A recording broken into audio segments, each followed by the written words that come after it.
sure that they're not ignoring that downtime, the important time, the recovery time. So I think these athletes are going into each race a little more recovered.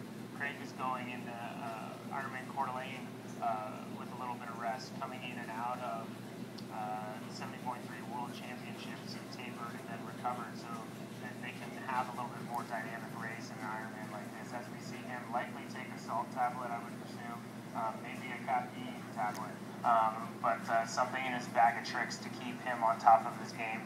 He's not naive. He knows he still has a little bit of distance to go. He knows Pete Jacobs is a super talented runner that's behind him, and we know in this sport there are not that many opportunities to win a world championships. So what Craig is thinking is, Pete knows that this might be his chance. I know my brother was second place, and that might have been his chance. This could be Pete's chance, so Craig will not underestimate an athlete that has a fit in his teeth, and is going to do everything he is capable of doing to make sure he can get to that finish line first and not ignore the fact that there's a very talented athlete coming up behind him. Yes, exactly, and Craig Alexander has put in the hard work, so has Pete Jacobs, so has every other professional and age group athlete in this Ironman World Championship this year. It just so happens to be a perfect year for Craig Alexander. Well, not to start, but to finish off perhaps.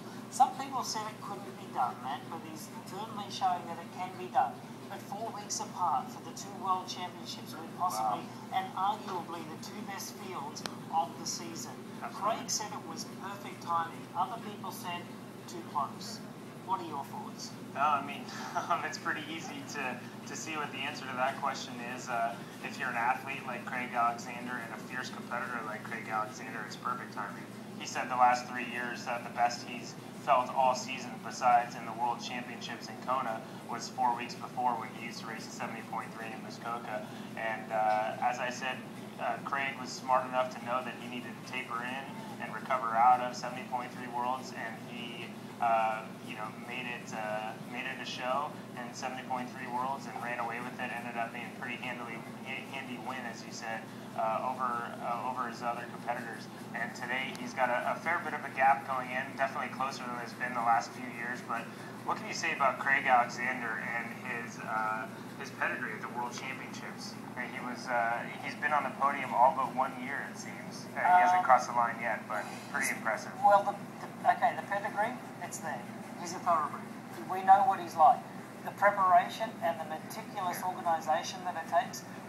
Man, he travels with a wife, a sister-in-law, 2 children, Austin, his little boy, and Lucy, his little girl, around the world for 6 to 8 months a year. Yeah. He doesn't leave them at home. He gets out there and he does everything that a family man would do, and I think that's how it keeps him grounded. Craig Alexander is meticulous in his preparation, and today, as a result of that, we're seeing that he's able to do the things that he can do.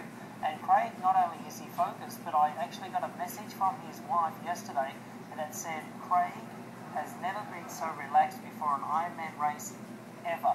And at 38 years old, I would completely think it would be opposite, with 2 children and a wife and everything. So anyway, amazing. It's incredible. So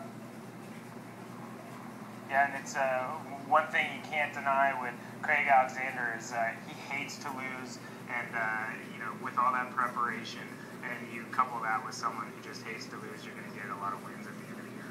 Yep, sure is.